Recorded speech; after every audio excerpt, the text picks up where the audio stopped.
actually carried out geophysical survey in so many states in the country. Politically, in 1987, that was when we do what you now call the zero-party election. The things you use to earn money are there.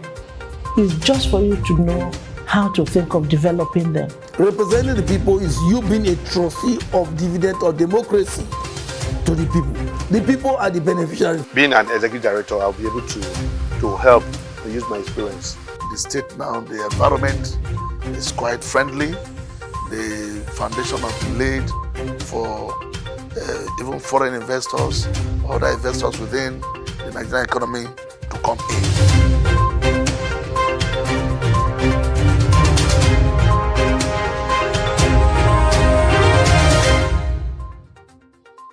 It's good to have you join us on this particular episode of your personality program, the Autoscope.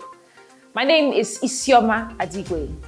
The Autoscope is a weekly magazine program that profiles the good works of some social, economic, and political leaders who have done tremendously well in the States, made positive impacts in the lives of many, and of course contributed their own quota to the development of the other states in their various leadership capacities. Our media crew had an interactive section with a very great personality, a man of dignity, a man of honor, a politician, a community leader.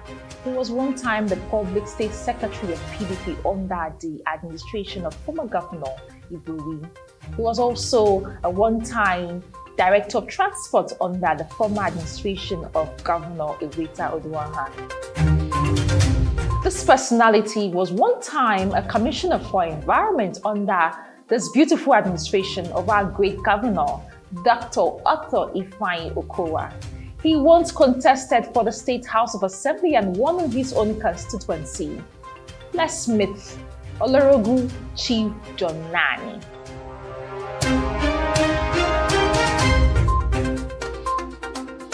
Let's go back in the days from St. Peter's Primary School to Zik Academy to Uniben and the rest, all that. That's your academic molding. How have that molded your political moldings as well? Well, like starting from when I was in primary school in GC here, I schooled in then we call it Samuel's Primary School, St. Peter's Anglican School. Later now it's been called Igeri Primary School. We lived a communal life. I was with my grandparents when my father traveled abroad for studies. So most of the persons I grew up with are those persons whom I'm staying with today. So they know me from when I was young till now. Those older ones, some are dead, some are still alive, some younger ones who grew to know me, who were juniors to me in primary school. Then they were grown, they are grown men now, and we are living together within the community. Therefore, I'm part and parcel of the people. So it's like I'm in my home with those persons I grew up with. Even those who travel, like Professor Akotari today, we are in primary school. He has worked, he has retired, he's home today, and anytime we want to do anything, he always come here because that sense of childhoodness is still among us. So you are typically a homegrown boy, homegrown man, homegrown boy. So you are in tune with your people, is that what you're saying? Yes, I'm fully in tune with my people because all through life, I don't think there's any one full year that I have not come to GC or I have not been with my people. No matter how I travel, even if I'm abroad, I'll definitely come back to GC. We used to say Sapele is the city of all the towns around here now. Ogara, GC, Orurukpe. We saw Sapele there as our town. We even walk with our legs from GC here to Sapele if we want to buy what we call the fly carpet football that we do play there. You started your political career as a youth leader, if I'm correct. Yes, before I became youth leader, during MPN, I was being called upon by those political graduates then to tell us on how we need to be the leaders of tomorrow. People like Pamadudu, people like Samuel Enije, they brought us up to tell us that, oh, we need to see what they are doing now so that when we grow up, we can be good politicians like them. We were following them then without really expecting a kobo, expecting anything. When election time comes, all we need to do is to interpret to those persons who did not go to school really. Those illiterate old ones, we tell them, oh, this party is a Awolowo party, this party is Zik party. You know, we were just telling them. When you say Shagari party, you say, oh, that is Hausa Man party. They would be giving you the analysis that, oh, the Yoruba party, Awolowo party is going to support the Shekiri people. These Hausa people is going to support the Yoruba people. You know, that's how we were brought up. We're just being taught, you know, those ethnic annihilation of how the people in one area gave themselves to the other people to be joined for them to gain power. You are a party man. You held several political offices, party offices. Let's talk about your party offices you've held. Yes, I started as the World Organizing Secretary during MPN. I was young then. I think one of the youngest who was in the ESCO then. From there, we grew to become a member of NRC, SDP. Then I was already grown. I contested the first time to be a national delegate, where I won. I was still young, about beating somebody who is elder to me with about 20 years, because I lived with the people. Those persons who will come from maybe a town like Sample, they see them that, oh, this person don't stay with us here. I think they won't stay with us here. We have our pains. We know our pains. And even if he gets anything, you definitely bring it home. So I started, you know, from there.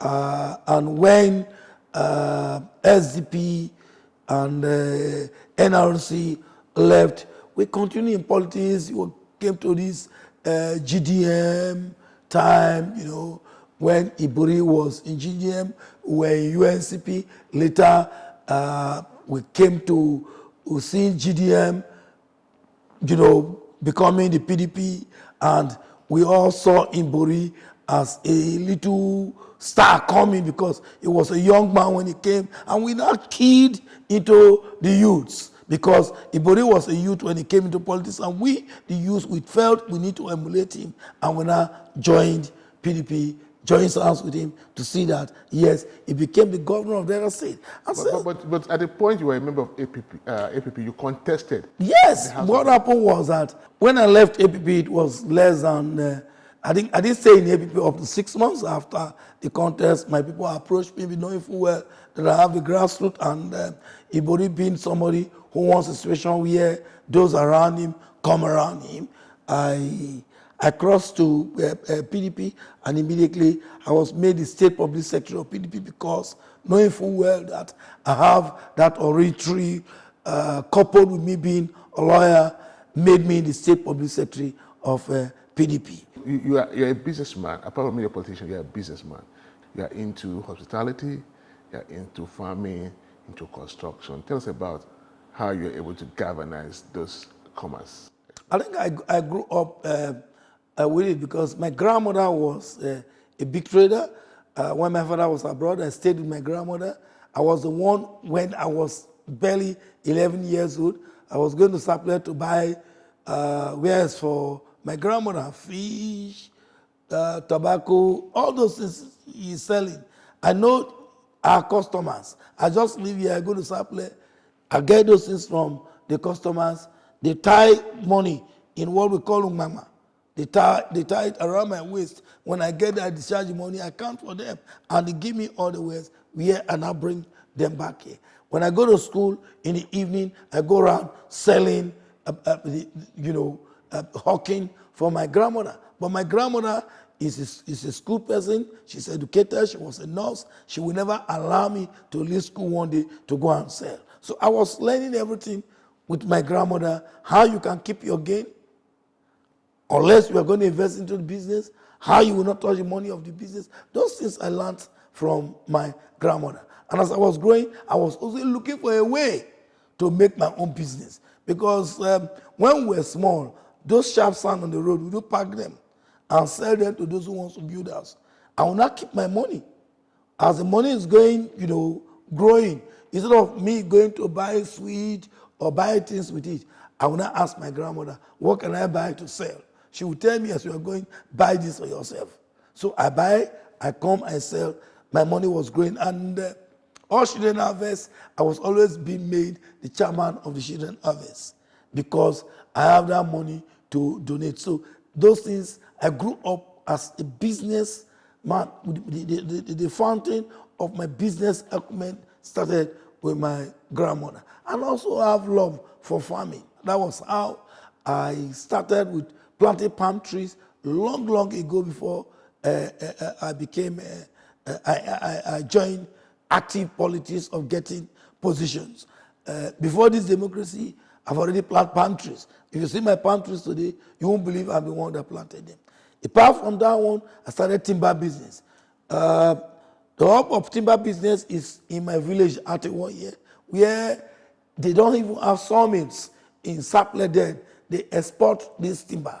And Iyayi, others, we're bringing timbers to our beach here. They dump it in the river, take to Sapele. They will now load them into the ship and take abroad. So, well, let's say, what was your first business breakthrough? I can say my first business breakthrough was when one Sergeant Pekpere and Titi Pekpere, those two persons are the same father, the same mother. They are just the two children from their parents. They had a very big business. When they saw in it that they cannot saw all the wood they have, they now decided to tell me that I should be selling their wood for them. But instead of selling direct to people, I will not measure the wood, pay with my money, then I will not add money to sell to people. So within few months, I already have some good amount of money. 504 there was being sold for about 600 naira. I had about 1,750. And when my elder sister saw my passbook, 1,750, she quickly went to tell my father that he doesn't see how this small child can get that money. They should see my passbook. My father even came, took me from here to Lagos. That they don't know how come about it. I can make such money that with this type of money, will I still want to further my education? They took me to Lagos. But when I now explained to my father, this is what I was doing in the beach there, they saw with me and said, okay, if that's what I'm doing, I can come back to go on with my business. So even when I was in the university, I was already sawing timber for export. Do you still saw timber for export? Well, I no more saw timber for export now because I stopped really when I always am a laborious person. I was, trying sometime when my wood fall into the river. Like my grandmother's house is just by the riverside. Everybody in my village, at 3 you can swim. So I don't see any reason going to pay anybody. I was already a lawyer. When my wood fall into the river, I would go there, tie rope, wire into it, and now bring the wood myself. Did you ever practice law? I practiced law. I had a chamber, and as we're talking here now, I have my books. But most of the times I started, apart from when I was public secretary of PDP, that it was a part-time position that I can still go to court. You cannot be in the House of Assembly and be practicing. You cannot be a commissioner and be practicing. I have my books, I have people, I have juniors that work for me, I have a son that is a lawyer. I can no more go to court unless it's a matter that is seized of me. It's a personal matter. I can stand for myself. I can stand for my office. A chieftain of PDP, Alex Dogo, said, opined that you have delivered more than expected as the director of Desopadec. Do you think you've actually delivered? Well, the true position is this. When I got to Desopadec, hitherto, people will tell us, oh, the oil producing area, the money coming is being used for water hyacinth and those ones.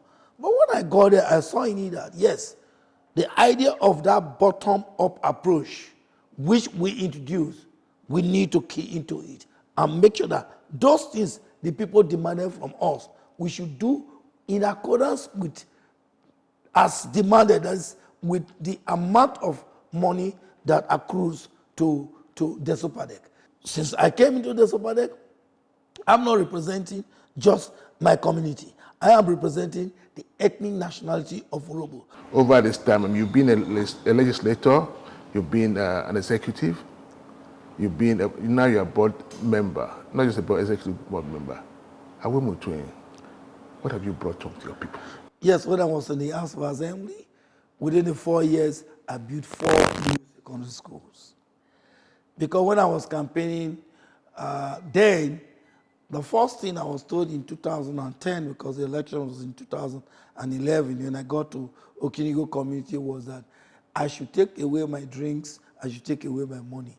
They have a school, they used to have a secondary school in their village, but now that secondary school was closed and their children walk more than 10 kilometers to go to secondary school. Therefore, what they need is secondary school. And when I got there, the first thing I put in what we call the consensus project was to build a new secondary school for them, Okinigo Secondary School. So I make sure that for all distance area where there are no secondary school, I was making sure that all the construction project for every year, part of it must go into establishing a secondary school. And I did 4 of that. Okinigo Secondary School, Nigeria Secondary School, Irodo Secondary School, then Eriekewe Secondary School. These are all new secondary schools that I built and were not in existence as at the time I went to ask for assembly. And those were those things I was doing when I was a legislator. Okay.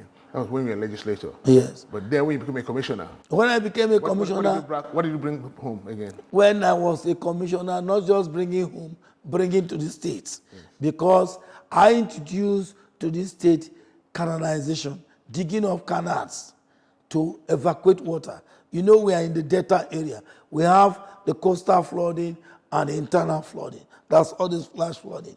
And I know full well that once there's a canal and the drains are cleared, there will not be flooding. So I brought canalization. I cleared drains into those streams, and the streams, you know, for years there are a lot of shrubs and trees growing within the streams. So I brought swambugi that will open all the streams up. Even dug some a swampy area to have a canal that would discharge water into a river that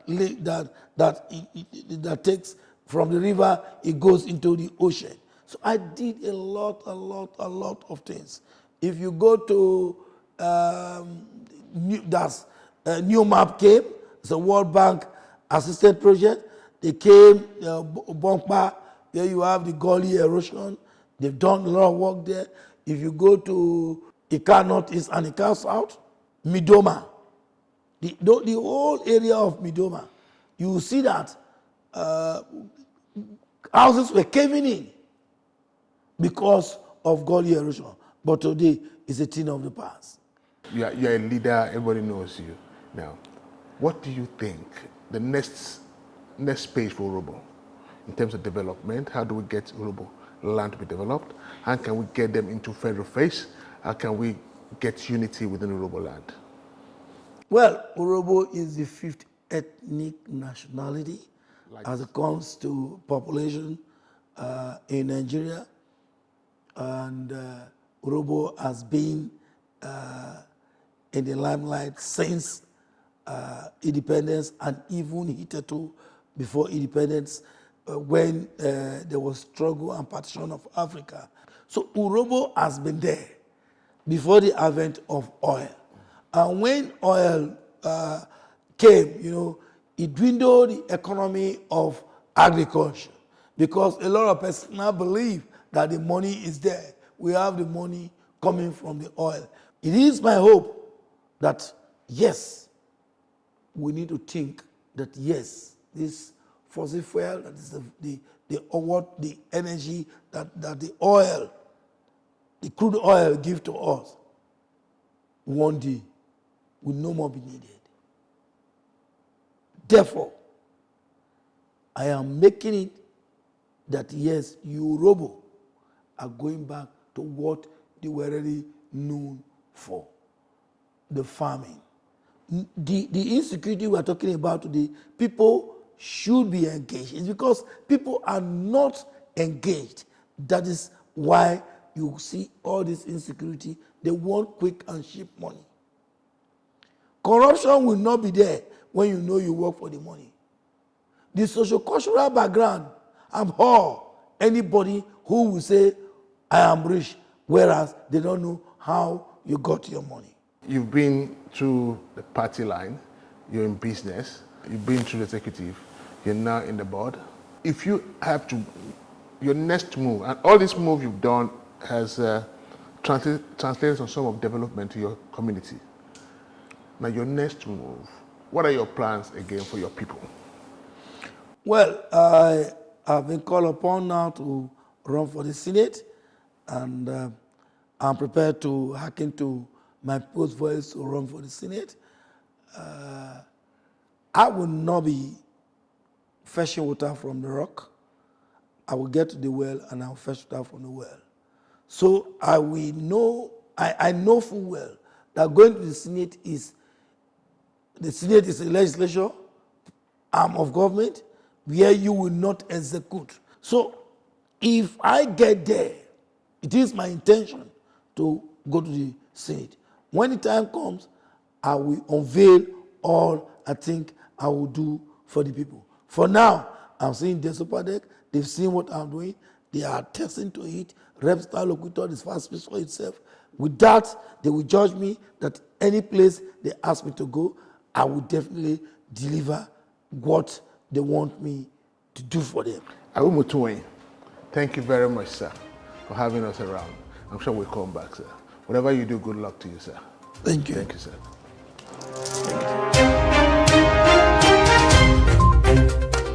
Wow. A little good Chief John Nani. Like I said earlier, a man of dignity, a man of honor, a business tycoon, a man who is in tune with the needs of the people of Jesse community. For consistent and active participation in your program, the Autoscope is important you follow and subscribe to our different social media handles right on your screen. On behalf of the producer and the entire production crew, I say a very big thank you for joining us on this particular ride on the program, The Autoscope. My name is Isioma Adigwe. See you next week.